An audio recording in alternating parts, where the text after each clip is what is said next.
Welcome to the Hawkeye Sidekick podcast. And you're very welcome back to the Hawkeye Sidekick Hurling podcast with your host Mark Kennedy, joined this week by Kieran Collins. Kieran, how are things? I'm good, Mark. Yourself? Yeah, great. Getting into the Easter weekend, so obviously Division 1, Allianz Hurling League final to discuss between Limerick and Kilkenny, a mouth-watering fixture down in Páirc Uí Chaoimh.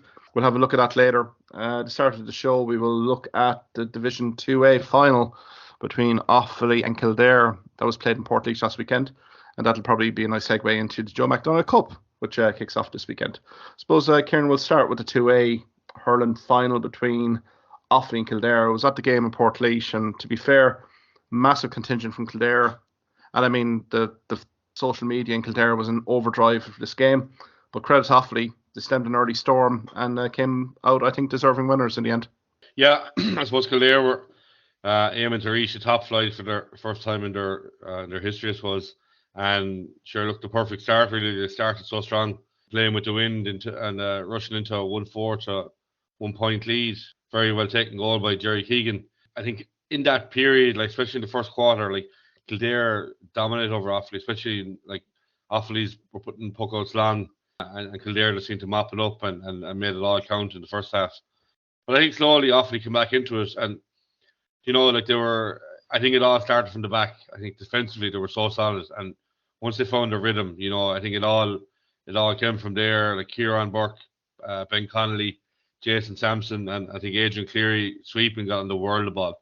I think like the comeback is sort of started from there, and I think they worked the ball well out and into space, and really accurate then for the likes of Owen Cahill and Killian Kiley, who really come up with some big scores. I think that maybe Offaly's bit of class, a bit of I suppose traditional. You could call them like a traditional hurling county. Not that long ago, Offaly were winning All Irelands, and I think that was the difference in the day, was the bit of knackiness about them. There was hurling there, but Kildare, I suppose, came back at them a bit. I suppose they got back in front, going up to half time. They're leading by the goal at half time.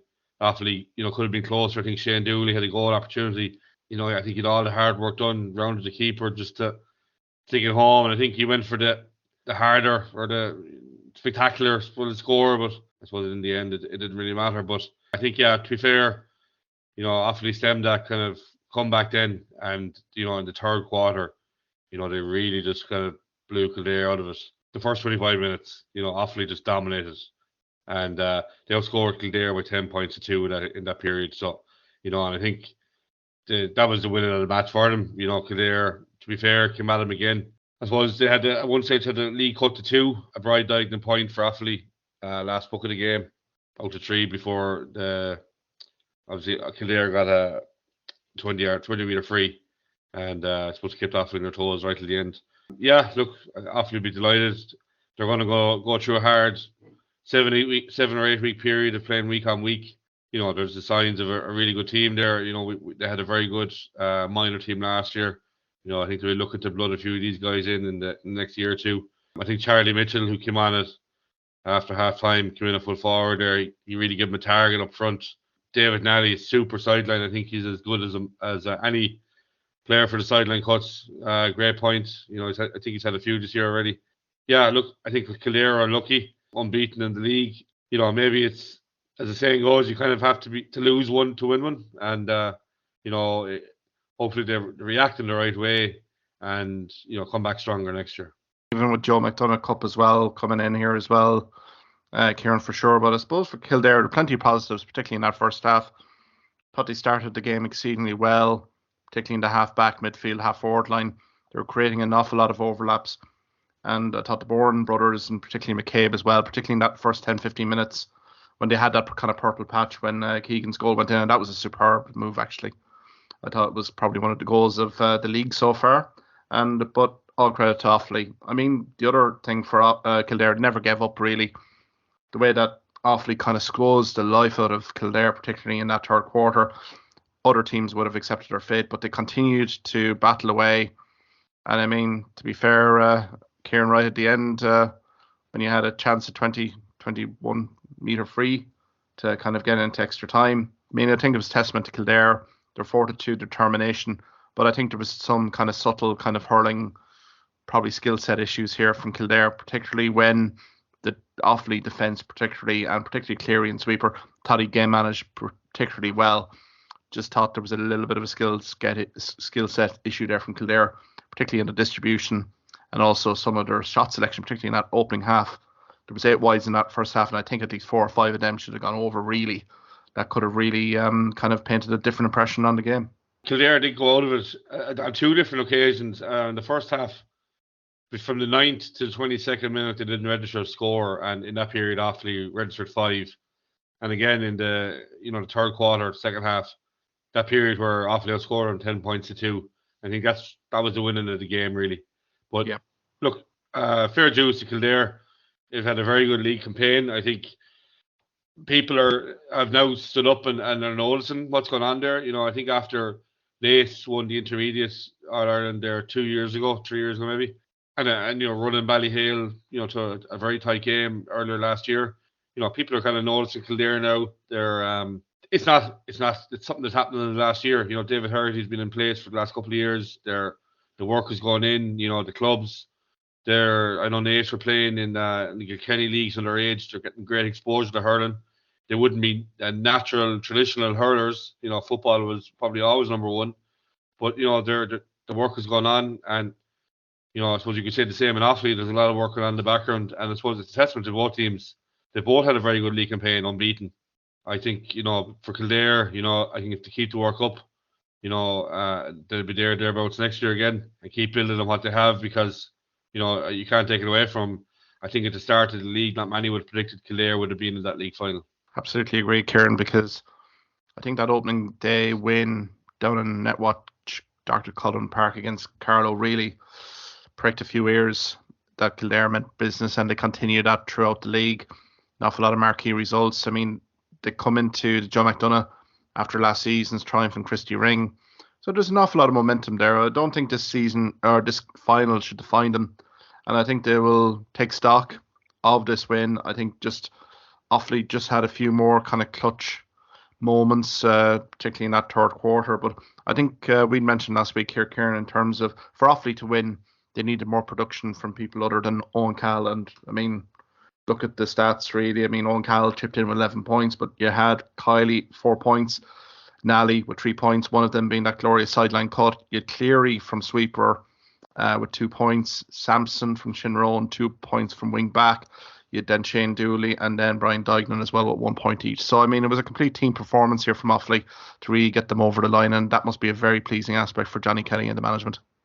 Absolutely, and it's something we did highlight last week was maybe the reliance on Owen Cal. But, hands up, it was a team performance. Obviously, didn't get the greatest to start, and I suppose they showed the mettle to start to come back. Other teams might have wilted away. They have a long 7-8 weeks of hurling. I'm sure it's going to be a tough attrition for the next few weeks, trying to keep the bodies right. It's not ideal playing hurling this time of year on this ground for, without break weeks. So, they're going to need the team performing. As I said, look, there's 3 or 4 noted season-ending injuries that they've suffered, and to put themselves in a position to go back up to Division 1 hurling is a credit to them. Can't be easy to come down last year and to bounce back up right up again this year. So I think it showed their class. We all know how tough a group the 2A was. We've talked about it for the last couple of weeks. I think if Offaly can, that we know there's working on the back road. Michael Dignan kind of jump-started all this a few years ago. The back of Shane Lowry, obviously financially, helping out that minor team. We've, just from seeing them last year, you could probably pick at least 3 or 4 that potentially could take the jump up. Adam Screeney and Dan Ravenhill, just the 2 come to mind. Offaly want to be at the top table. They don't want to be down here, Division 2 hurling or Joe McDonagh hurling. They're a proud hurling county, and it's fighting for Liam McCarthy's is where they want to be. Yeah, absolutely agree, Kieran. They're a proud hurling county in Offaly, and the guys that I was with from Shinrone were pretty buoyant at full-time whistle, but they realise it's a longer picture that need to be competing, particularly in Leinster and ultimately in All-Ireland. And I think that's, a little bit away, but take nothing away from Offaly. I think just given the injuries, and as you say, it's a tough ask to come down from the Division 1 to, as we described it, a bit of a shark-infested pool in 2A. I mean, the one thing for all these teams in 2A, they're well battle-hardened going into their championship, which starts this weekend. And I suppose from an Offaly perspective, they've gotten very close competitive games. That can only stand to them. And I mean, I know the schedule is going to be pretty aggressive on Offaly, particularly squad depth. But if they keep putting in these performances and keep these wins going, that can only breed confidence really here, Kieran. And I suppose it sets it up nicely for Offaly going in straight away in the Joe McDonagh Cup this weekend when they entertain their close neighbours Laois in Tullamore. I suppose that's a very intriguing opening fixture. And Joe McDonagh, given how Laois's league form in Division 1 has gone, again, it's a big test here for Laois to really come and produce a performance to beat this in-form Offaly team. Johnny Kelly would have had one eye looking ahead to that game against Laois, even in preparation for the league final. You know, their neighbouring counties, I'm sure there's a bit of bite there, going to be a bit bite between them. You know, Laois coming down, probably wounded, would have a lot of experience, you know, playing Division 1 hurling for, I think, the last 10 years. And, you know, they're going to bring probably a little bit more class than Offaly would have been used to this year, especially.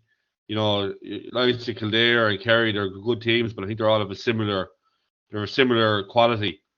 I think Laois might bring a little bit more. What you'd expect.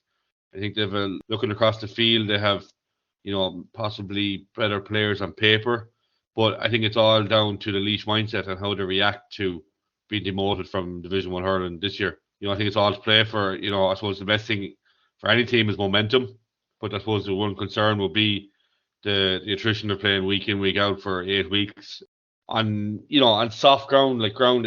We've had a wet March. It's, you know, it's not ideal playing so much hurling on this ground. You know, I think it kind of brings in the question mark again about this, you know, split season. We're playing a lot of the hurling calendar in potentially wetter months like March, April, when, you know, maybe we should be playing it in April, May. You know, I think it's a question for a different day.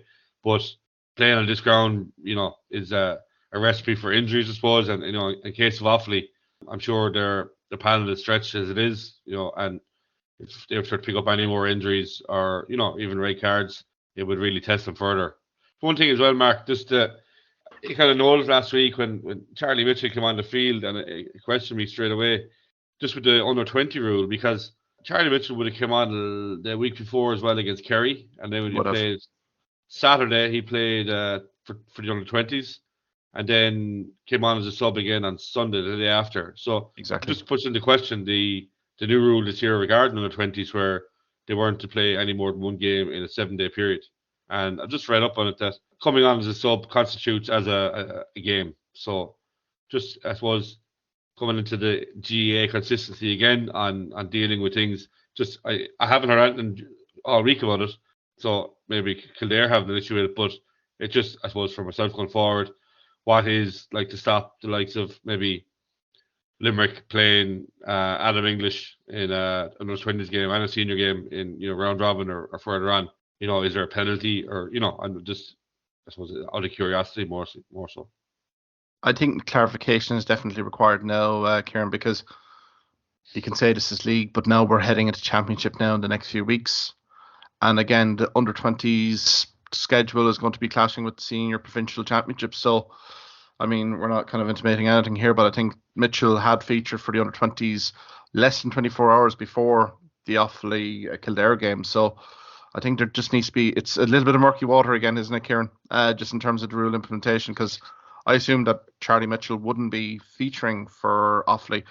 I thought he was probably good to start that game, but a few guys in the crowd had mentioned that he had played under 20, so I assumed no more. But then to see him come on in the second half and have such a good cameo here, Liam or Kieran, just in terms of his full forward play, was very much a good target man.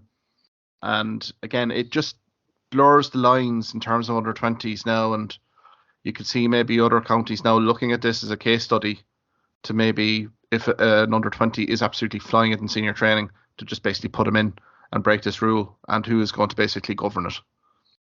Yeah, I think there's too much grey in the GAA regarding rules and procedures. I know even with the red card scenario, like inter-county, the red card can carry from league to championship, but in the club scenario, it's different.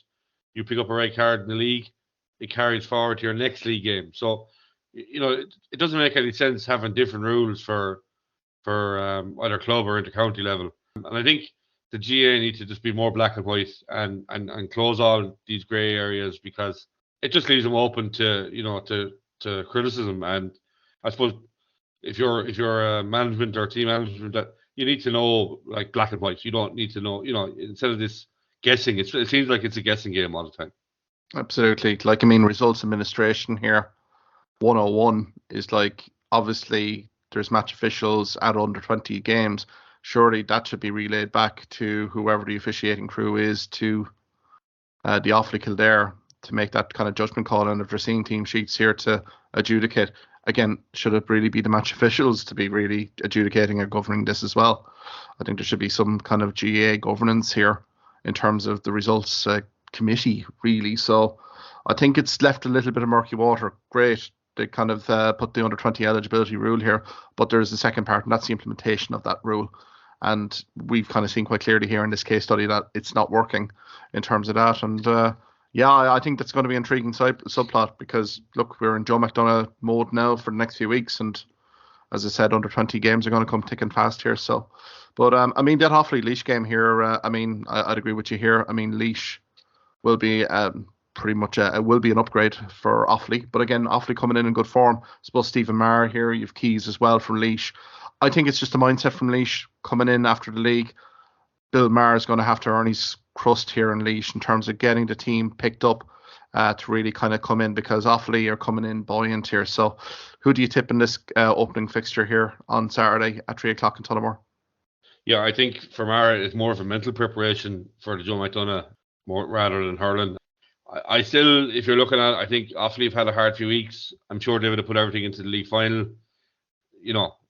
Whether they got a chance to celebrate, I don't know. I just think that Laois, I suppose we saw it with Westmeath. They took a few beatings all along, and then when it mattered, they won the game. They had to win to stay up in Division 1 hurling. And I think with Laois, they would bring a different gulf of class compared to what Offaly have been used to for the last couple of weeks. And I think if the mindset is right, I think Laois should have the players. And I think based on that, I'm gonna tip Laois.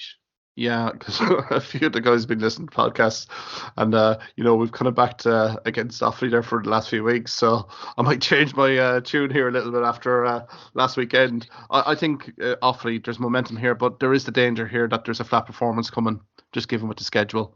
Hopefully it's not this weekend, because if they lose this weekend, they're under pressure completely then for the remaining fixtures here.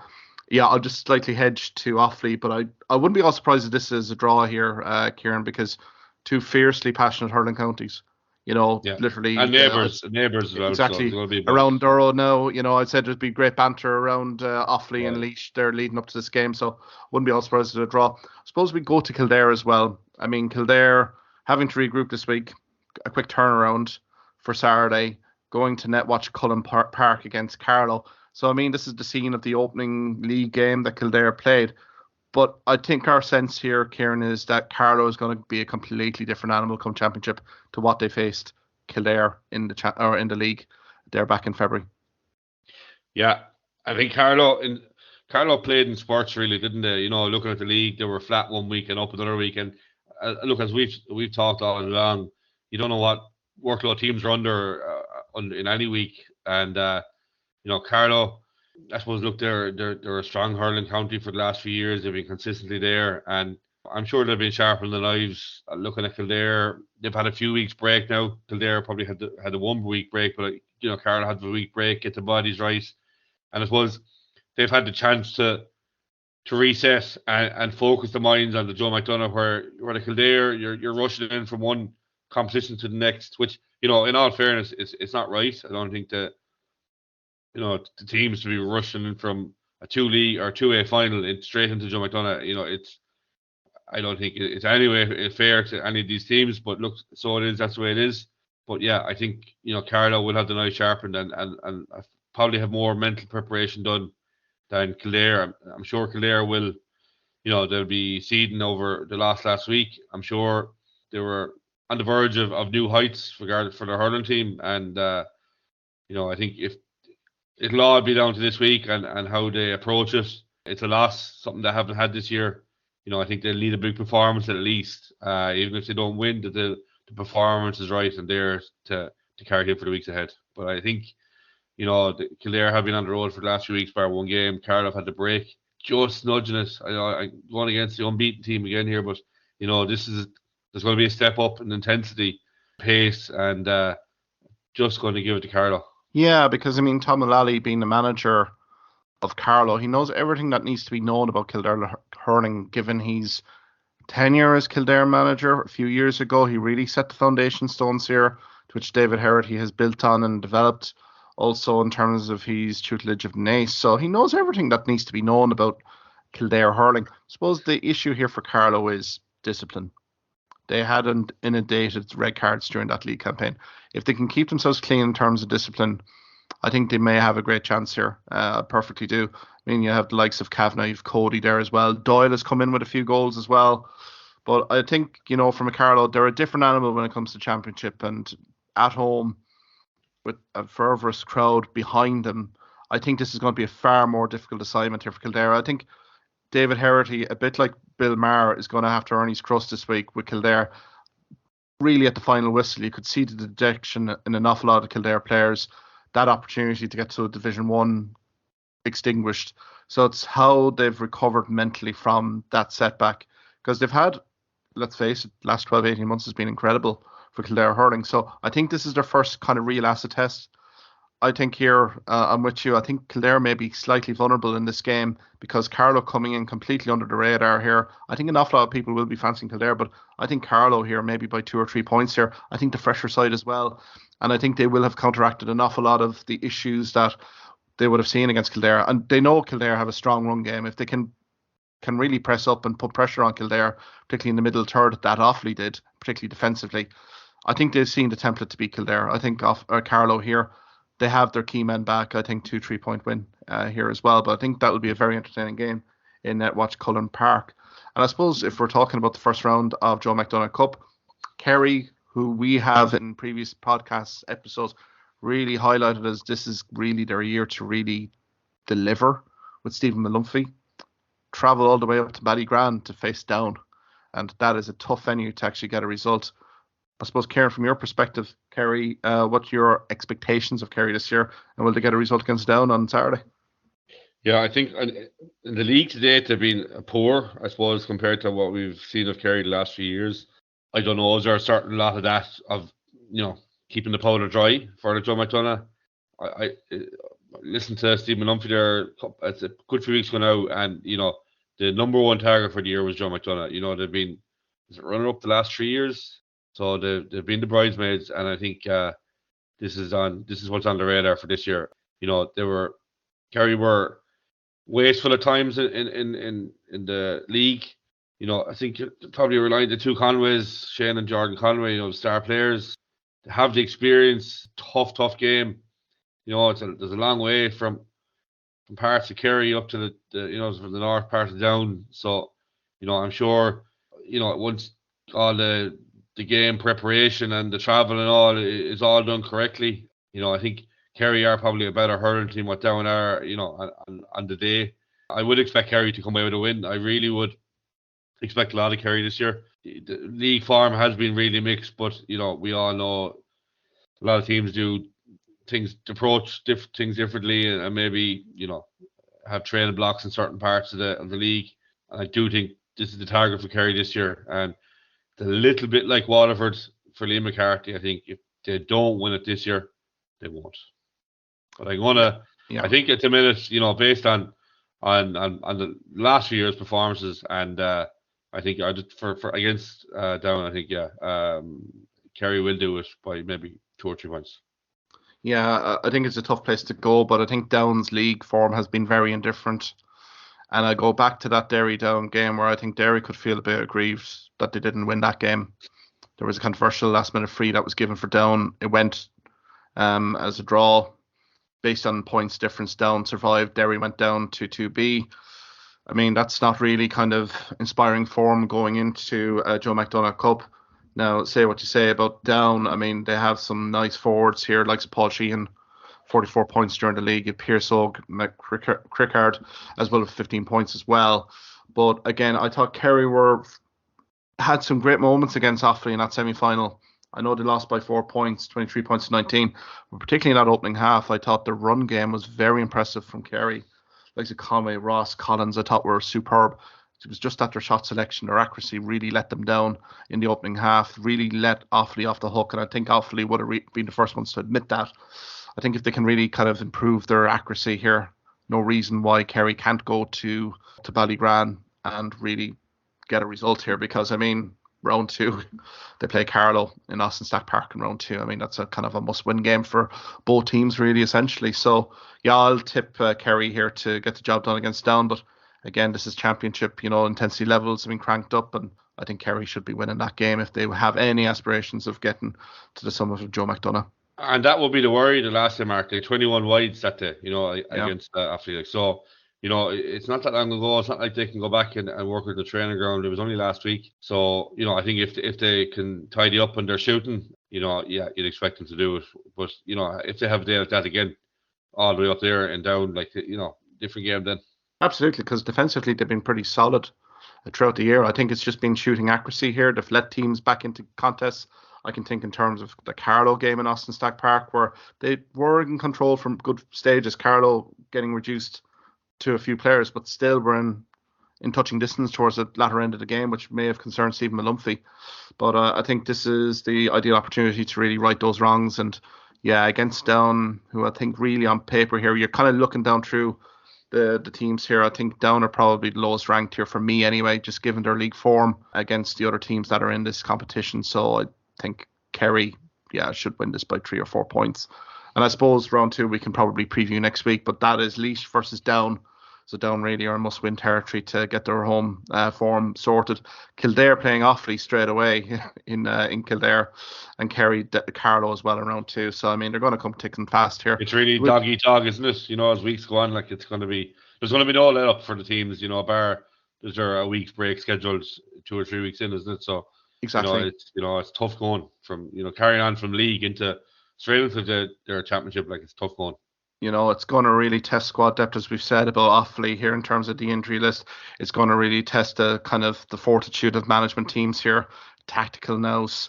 Also, there's going to be flat performances here during this round robin, week on week. There is going to be invariably a dip in performance, and it's how those teams can react to that dip in performance to get a result, which will be imperative. I think this will be an exciting competition that we'll cover in the next few weeks. Best luck to all the teams here, and we'll make sure that we'll give this competition the respect it deserves. I suppose, Kieran, we can move on from Division 2A, Joe McDonagh Cup preview. The league final is on in Páirc Uí Chaoimh on Easter Sunday. Kilkenny and Limerick facing off. Looks at an absolute sensational fixture, hopefully weather permitting here.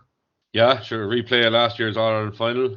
I think both teams, Kilkenny, I suppose at the start of the league, looked, I wouldn't say poor. I think that Tipperary game really put the worries. If you were a Kilkenny fan, they were really, really not as a races that day. Kilkenny or Tipperary just took complete advantage. But since then, I think they've built week on week. They are a work in progress. I don't think there's any doubt about it. Derek Ling has come in, put his own stamp on the team. To be fair, I don't think many people expected this. A new manager, especially after the Cody era. I don't think anyone expected Kilkenny to be in the position they are.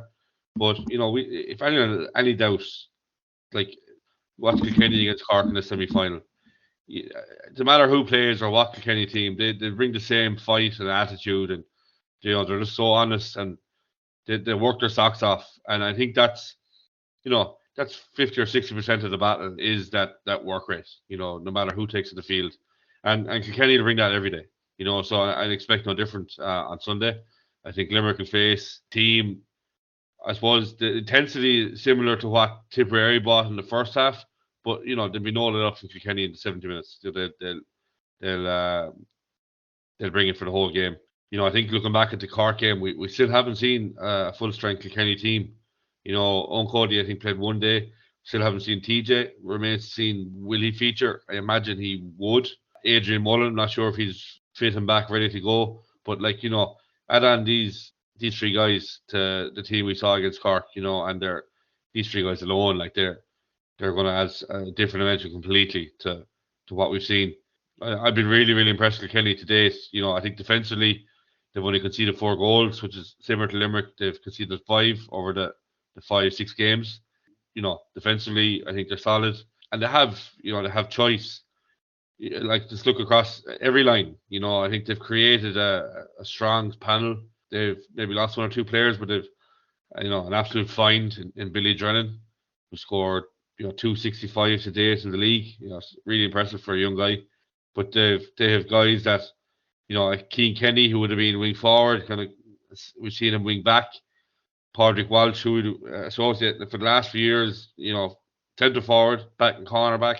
Paddy Deegan, who would associate as a back, wing back, midfield, coming in wing forward and really changing it up the last day against Cork. I expect him to line out again there. Real engine, real workhorse, and look, they've options all over. We've seen like Hugh Lawler, centre back for the last couple of games, and I would have said if Hugh Lawler was a fullback, but he's done really, really well there. Tommy Walsh has done exceptional as well, fullback. So Richie Reid to come back in, does he lose his place? Do they change it around? So they still have question marks that they can catch teams out on any day, or they can make a move that a team doesn't prepare for. Walter Walsh, bring him back in. They have a panel. They have a strong panel.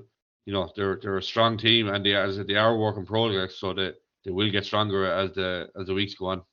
Kilkenny will have a serious cut at this final, no question about it. I mean, given the Leinster Senior Hurling Championship schedule, the stars are aligning here for them to be a very positive, very impressive performance here. I suppose the variation in their style of play has really caught my eye. Maybe the Cody era was maybe very direct, win your own ball, but there is a variation to that now where Owen Murphy is really kind of picking out his players.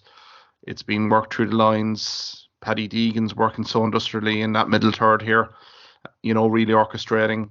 And then you have the likes of Martin Keown, guys like that who are able to pick off goals here. Billy Drennan has been a revelation. So I think it'll be intriguing for Derek Ling. I mean, we're recording this early on in the week before team selections. I think it'll be intriguing just to see what Derek Ling does here. Does he reward players that really impressed against Cork in the league? I think he does to a certain extent. To have the likes of the TJ Reid, maybe an Adrian Mullen comes in or our own Cody comes in, maybe reserve TJ Reid for maybe later on in the contest when the game's in a balance. I think it's an intriguing one here from Derek Ling, really for the morale of the squad. I think there's certain players here that would feel an awful lot of disappointment if they were dropped for a final, given the performances so far. So I think, given that they have all these star names ready to go, like even Richie Hogan at top played exceedingly well against Cork. He orchestrated so well. I know he scored a point, but like his first touch and just his distribution is just outstanding. So, I mean, Kilkenny are coming in good form, and I think for Limerick, they know what to expect. After the All-Ireland Hurling final, that was one hell of a final, and they know it's going to be a massively physical and a massive high-skilled game here to basically win a league title. Yeah, and I'm after blowing Kilkenny up for the last couple of minutes, and I think out of more so, it's the respect I have for them. But I also do think that, yeah, they are a work in progress, but they are mixing up the style of play. They're playing a short. It's relatively new to this Kilkenny team. And I think when the pressure comes on, and Limerick will put the pressure on, will we see mistakes occur? Like Tipperary put the pressure on earlier in the league, and it really unsettled Kilkenny. There's a lot of unforced errors, like drop balls not going to hand, and in turn, will that force Kilkenny to go long? And I think if it goes long, Limerick's half back line will just mop it up all day. So I think it'll be a real test to the game. Like, I think the last good test Kilkenny have got, and without disrespecting Cork didn't bring the work rate that Limerick are going to bring. I think Kilkenny had it their own way the last day. They bossed the game. They did things at their own pace, and I think it's going to be different for them. I think they know this Limerick team. Only last July they played them in an Ireland final, but Kilkenny are trying something different, and doing that at pace under a lot of pressure is different than playing the likes of Antrim and Laois and understrength Waterfords in a league. The intensity I expect is going to rise a little bit more next Sunday than it has from the league and the semi-finals. Limerick are playing this game they're working on this game since 2017, you could say, since John Kiley came in. So they're fine-tuned. Like, the ball goes to hand. We've seen it in clips. The passing is sublime. The ball's to hand, like the stick pass, hand pass, whatever it is, at pace, at speed, under pressure. They've shown they can do it. I think that would be the biggest question mark for me on Kilkenny this weekend, is how they react under that pressure. I totally agree with you there as well. That's the flip side of the coin. An awful lot of these league games in 1B have lacked a real bite or intensity. I'm even thinking of the Kilkenny-Waterford game. For a game that Waterford needed to win here, it really did have realms of a county challenge game or an official launch of a GAA club ground. There was real no bite to it. Now, you could continue to say that, likes of Dublin. The real kind of significant game was the Tipperary game in Nolan Park, where, as you said, Tipperary pressed high. They made sure that Kilkenny, had to earn it in terms of coming out of their own defence, and ball was coughed up. So, I think this will be a true acid test of Kilkenny here in terms of this short pass game variation, as you say. So I think, Limerick will be well prepared here and look to maybe isolate one or two Kilkenny players here on distribution as well. So I think from Derek Ling and the management of Kilkenny, this is a big challenge, but look, Kilkenny, no better team to basically really embrace a challenge when it comes to a hurling opposition. I suppose we can come to Limerick as well here, Kieran. And just to lead up to the game here, news that Will O'Donoghue has picked up a 1-game suspension for that head strike on Alan Tynan before throw-in. I'm chuckling here, just literally a week and a half after the game, and we got a little press release, just slipped in on a Monday morning. I suppose from a Limerick perspective, opportunity knocks for maybe Barry Murphy and a few other guys like Darragh O'Donovan. But I suppose your reaction in terms of the suspension first off from Will O'Donoghue. Well, actually, I think the word was that he was carrying a little knock and probably wouldn't have been playing anyway, which is a little bit of bittersweet. Look, I think we talked about this last week. I'm not trying to, look, obviously, I'm a Limerick hat all the time, but I'm not trying to be biased. I'm sitting the fence to this one. But, I think all they ask for is consistency, So, Kyle Hayes and Will O'Donoghue are two players that have been handed, bans after the game, 1 match bans each. There's been flashpoints in other games. I think, Alan Tynan, I've seen the clip, I've watched it back numerous times, and I'm trying to see it from different angles. He was the aggressor. I'm not trying to talk Will O'Donoghue out of this, but Alan Tynan was the aggressor. He threw a few dunts with a hurley. And I think Owen Downey got sent off for what Alan Tynan did as well. So, to me, if Owen Downey's right card is held up, which I think he probably has a chance to get away with, but if it is held up, to me, where is the consistency there? They have looked back at Will O'Donoghue's clip, I'm sure, numerous times. Part of that, they're going to be looking at Tynan's offences as well. So, I think it all depends on Owen Downey's outcome. But if Owen Downey's right card is held up, you kind of question, why isn't Tynan being cited as well, for a potential right card. I see David Fitzgerald's card has been upheld, so he is going to miss the first game against Tipperary, which, is a huge loss for Clare. But is this painting a picture that, okay, if it's going to be a tackle or, a strike to the head, you get penalised, but, you can hit a guy, below the belt and get away with it. Is this the picture that they're painting? I don't know. I just think it's, as you said, Mark, out of nowhere on a Monday morning, a week on. Are they going to be as slow to deal with it in round robin times where there's games week on week? They won't have as much time to think about it. I don't know. I think all I ask for is, as I said earlier, black and white. No grey areas where, this is trial by social media. Just black and white and outline it for the whole, everyone to know. Like, if this happens, we can look back at it, in the certain time frame. And I think if the rules are set out, there can be no arguments. Yeah, I'd agree with you there, Kieran. I think it's I think this whole saga has been another highlight in terms of the disciplinary panel process. How delayed the actual directive started anyway. I mean, again, it's creating a chasm here, I would think, in terms of the GAA disciplinary panel to then there is the social media aspect on this as well. But that should be not in the realm of the GAA disciplinary committee here. This should be looked at the hard facts. what's the match referee report stated here on that incident? I'd feel that the officiating crews here are probably getting a little bit disillusioned and a little bit vulnerable in terms of, are they kind of looking behind their shoulder here with an assessor in terms of what they've seen, what they've observed, and then a few days later said, well, you could have picked out that as a red card. I think all we're looking for is for the officials to be supported here. I don't feel that this disciplinary panel is actually doing that in any great shape or form here. And I think we have Joe McDonagh Cup games coming in this weekend. Is there going to be any magnifying glass here on any of these marquee instances? Because you know there's going to be a flashpoint or two here because the stakes are very high in Championship. I don't think we will. So I think from that perspective here, Kieran, it's I've said it repeatedly last year that I think the governance of the GAA leaves a lot to be desired. This is one aspect on it. And I think that Owen Downey red card, if that gets rescinded, I think it's fair game for anyone in Championship to really go at it, hammer and tongs. And I think the referees are going to be literally will see that as see fit. Like, so I think it's a very murky area again. You know, we talked about the under 20 eligibility rule at the start of this podcast. I think this is another area where unfortunately we're in a situation where I think intercounty managers will be looking at bated breath on Monday and Tuesday for any press release that's coming from the GAA on any case to answer for one of their players. And I think as well, Mark, from the referee's point of view, I think, you know, with complete respect to them, I don't think it's any easy on them either. Like, look at the Johnny Keenan case where, like, he officiated in the Munster final last year. Probably the best game of hurling in the last 5 years.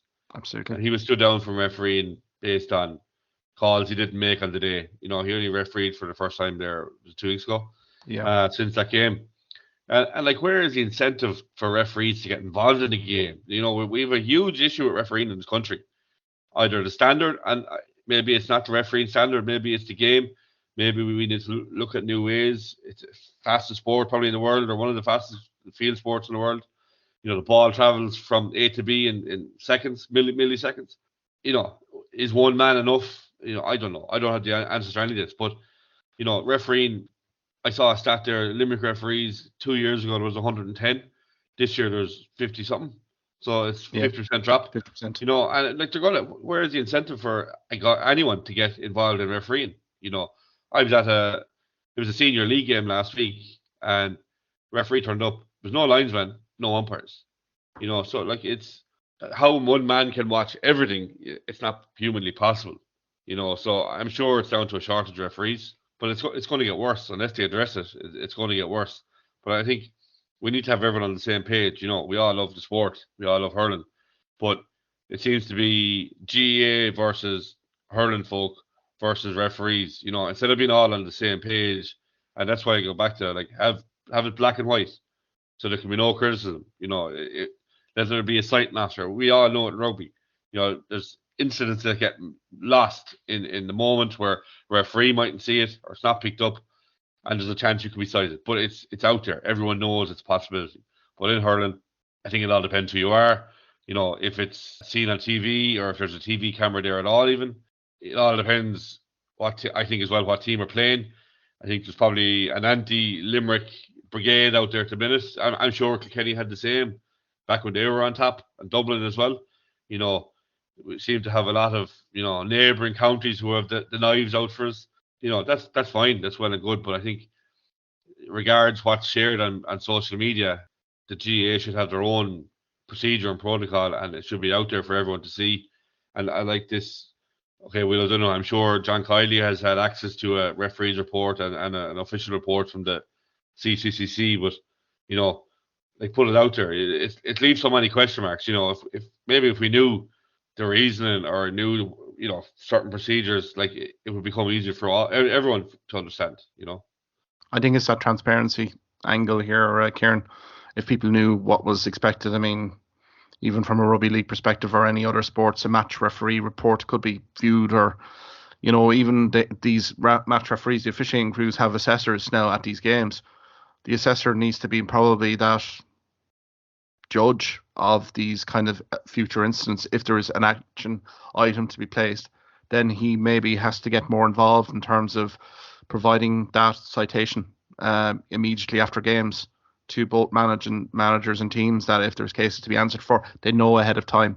I just don't feel that there is that transparency or that clearness in terms of the CCCC disciplinary process at the moment, particularly when it's into issuing citations. I mean, a few days after a match, I mean, 4 or 5 days. I mean, as you say yourself here, Kieran, we're going into round robin, week in, week out. So are we really realistically looking at a press release Thursday before a game on Saturday? I mean, if that is the case, then I think the powers that be need to really kind of call timeout and really kind of assess where it's all going to lead here. And I think a directive in terms of officiating style as well probably wouldn't be a bad idea here heading into the championship. I think we've had a few inconsistent instances in recent weeks. I think it would be beneficial for GAA HQ and the officiating and referees to really come together and really come and provide a directive to intercounty managers so that they should expect some level of consistency here on the key decisions. I think as well, Mark, all these it's taken away from the game. We should be talking about Limerick here tonight. Instead of talking about inconsistencies and rules and regulations and referees reports. We've a league final Sunday coming, super Limerick team, and this is what kind of it bogs down the mind to think about instead of the team that may tag out. And I think for Limerick it's another national final. I think they go out to win it, and they know the fight they're going to get from Kilkenny, and I think it's probably a challenge that John Kiley will relish. He'll probably battle hard in the team going into championship. I know there's only a 2-week gap to face Waterford and Thurles, and games will come, quick and fast. We're in great times, but I just think it takes away from the game. Exactly. We spent 10-12 minutes talking about this, but I think going back then to Limerick, Will O'Donoghue, that's giving opportunity knocks to another player in that Limerick panel to really impress John Kiley, Paul Kinnerk and the rest of the management team. If they impress on Sunday, that they do have a great shot in terms of retaining their spot for that Waterford first round game in the round robin. Look at the lines here. That game against Cork showed great signs, Limerick, straight off the bat in terms of their kind of shot selection, their attacking setup. And they've kind of built on that with marquee wins against Galway, in Salt Hill. They had a good win against Clare in the TUS Gaelic grounds. And also they had good emphatic wins against Wexford and Westmeath. So they're really kind of going in here. And then the semi-final against Tipperary, which is a nice blood and thunder game heading into this Kilkenny game.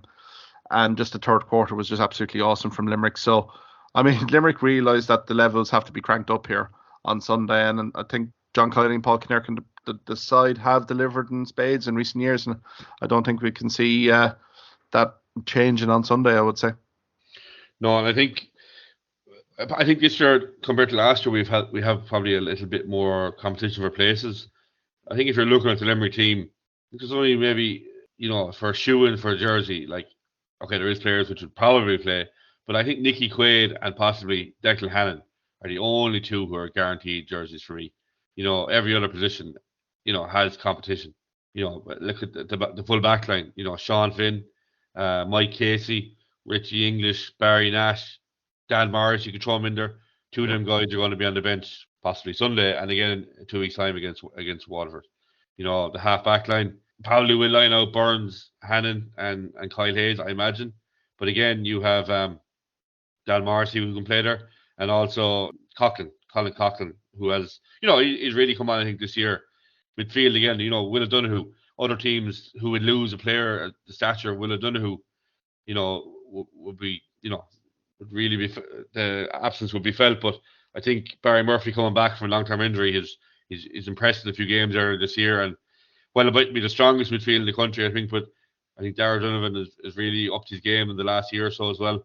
I think they do a job, and the point I'm trying to make is there's choice in every line. You go to the half-forward line. Cathal O'Neill, I think, was really, really, really good this year.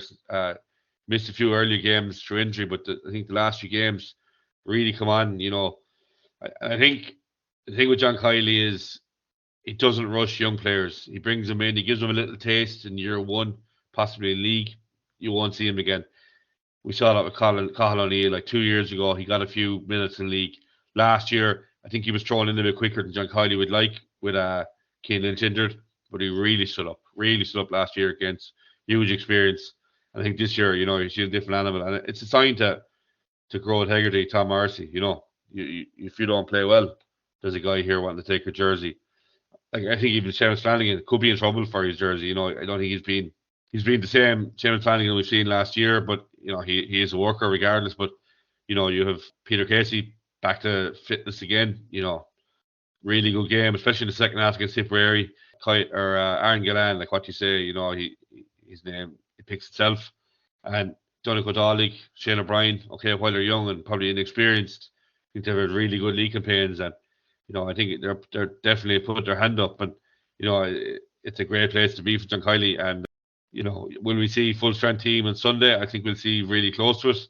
I'd say he'll crank up the intensity another notch again, and he'll expect to win, but he'll know he's going to get a real tough game from Kilkenny. And I think, as he said earlier in an interview that I heard, that the best preparation you can get is probably going on to go and try and get to the league final.